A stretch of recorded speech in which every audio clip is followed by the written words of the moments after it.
নীরবে সরে দাঁড়ালেন 4 ব্যাংকের চেয়ারম্যান। সরকার পরিবর্তনের পর একে একে বদলে যাচ্ছে বেসরকারি বিভিন্ন ব্যাংকের চেয়ারম্যান। বাংলাদেশ ব্যাংকের হস্তক্ষেপের আগেই অনেকে পদ ছেড়ে দিচ্ছেন, কেউ কেউ রাজনৈতিক রোষানলের ভয়ে সরে দাঁড়াচ্ছেন। এরই মধ্যে নীরবে 3টি বেসরকারি ব্যাংকের চেয়ারম্যান পরিবর্তন হয়ে গেছে। আরো কয়েকটি ব্যাংক একই ধরনের পরিবর্তনের আলোচনা চলছে। ব্যাংকাররা বলছেন, আগে একসময় ব্যাংকের চেয়ারম্যান নির্দিষ্ট মেয়াদ শেষে পদত্যাগ করে অন্যদের সুযোগ করে দিতেন। ব্যাংক চেয়ারম্যানের দাবির পরিপ্রেক্ষিতে আওয়ামী লীগ সরকার 3 মেয়াদে 3 বার ব্যাংক কোম্পানি আইন পরিবর্তন করে।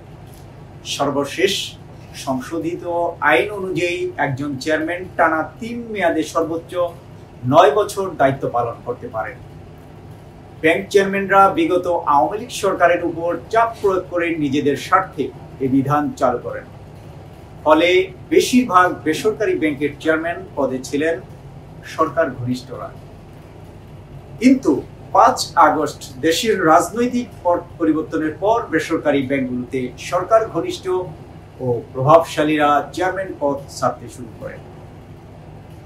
সর্বশেষ 21 আগস্ট বুধবার বেসরকারি খাতের শরিয়া ভিত্তিক স্ট্যান্ডার্ড ব্যাংকের চেয়ারম্যান কাজী আকরাম উদ্দিন আহমেদ পদত্যাগ করেন।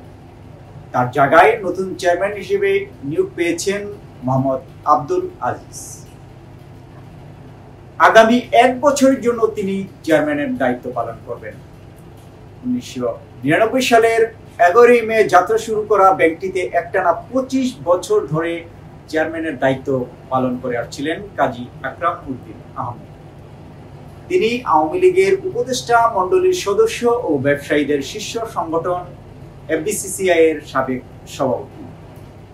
এর আগে গত রোববার আল আরাফা ইসলামী ব্যাংকের চেয়ারম্যানের দায়িত্বে আসেন সেলিম রহমান।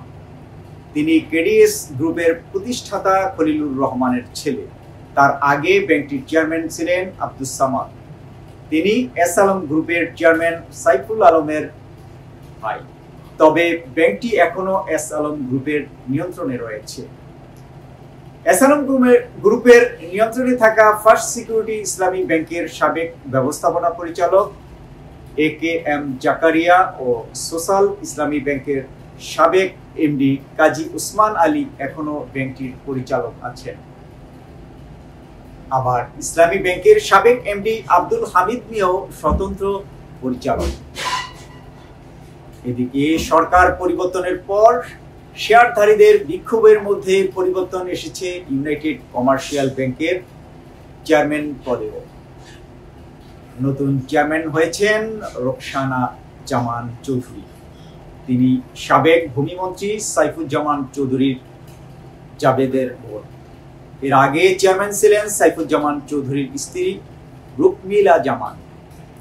ইউসিবির প্রতিষ্ঠাতা চেয়ারম্যান ছিলেন সাবেক ভূমিমন্ত্রীর বাবা ও আওয়ামী লীগ নেতা প্রয়াত আখতারুজ্জামান চৌধুরী।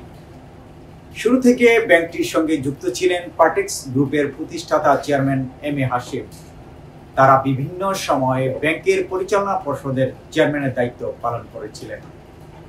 2016 সাল পর্যন্ত উভয় পরিবারের সদস্যরাই ব্যাংকটিতে যুক্ত ছিলেন ও নেতৃত্ব দেন।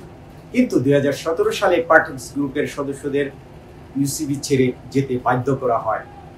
ব্যাংকটির চেয়ারম্যানের দায়িত্বে আসেন রুকমিলা জামান। তবে রুকমিলা জামান যুক্তরাজ্যে অবস্থান করায় ব্যাংকটি মূলত সাইফুজ্জামান চৌধুরী পরিচালনা করে আসছিলেন। জানা গেছে 2009 সাল থেকে আওয়ামী লীগের 3 মেয়াদে প্রায় 15টি ব্যাংক অনুমোদন দেওয়া হয়, যার সবগুলোই রাজনৈতিক বিবেচনায় দেওয়া হয়। এছাড়া 3 মেয়াদে ক্ষমতায় থাকার কারণে প্রায় সব ব্যাংকই আওয়ামীপন্থী ব্যবসায়ীদের নিয়ন্ত্রণ চলে গেছে। যেসব ব্যাংকের চেয়ারম্যান পদে পদধারী নেতা ও সাবেক এমপিরা রয়েছেন, তারা পদ পরিবর্তনের পর পদ ছাড়ছেন। বাংলাদেশ ব্যাংক এর মধ্যে ইসলামী ব্যাংক ও ন্যাশনাল ব্যাংকের পরিচালনা পর্ষদ বাতিল করেছে। পুনর্গঠিত পর্ষদের দায়িত্বে পেয়েছেন ব্যাংকটির পুরনো উদ্যোক্তা ও বিএনপির ভাইস চেয়ারম্যান আব্দুল আউয়াল মিন্টু। ইসলামী ব্যাংক পরিচালনার দায়িত্ব দেওয়া হচ্ছে স্বতন্ত্র পরিচালকদের কাছে। এদিকে সরকার পরিবর্তনের পর পদত্যাগ করেছেন সোনালী ব্যাংকের চেয়ারম্যান জিয়াউল হাসান সিদ্দিকী। বেসরকারি আইএফআইসি ব্যাংক এখন সরকারের 32% শেয়ার থাকার বিষয়টি জোরে সোরে প্রচার করছে। ব্যাংকটির চেয়ারম্যান সাবেক প্রধানমন্ত্রী শেখ হাসিনার উপদেষ্টা সালমান এফ রহমান গত 10 বছরের বেশি সময় ব্যাংকটি এককভাবে চালিয়েছেন। সরকার পরিবর্তনের পর খেলাপি হওয়ার কারণে ব্যাংকটির পরিচালক থেকে বাদ পড়েছেন তার ছেলে শায়ান এফ রহমান।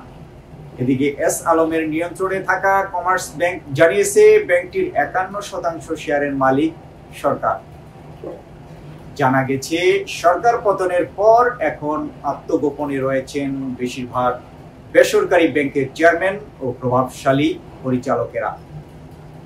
তবে বাংলাদেশ ব্যাংক অনলাইনে পর্ষদ সভা করার সুযোগ রাখায় তারা আত্মগোপনে থেকেও ব্যাংক পরিচালনা করছে। এই ছিল আজকে ব্যাংক সংক্রান্ত রিপোর্টটি।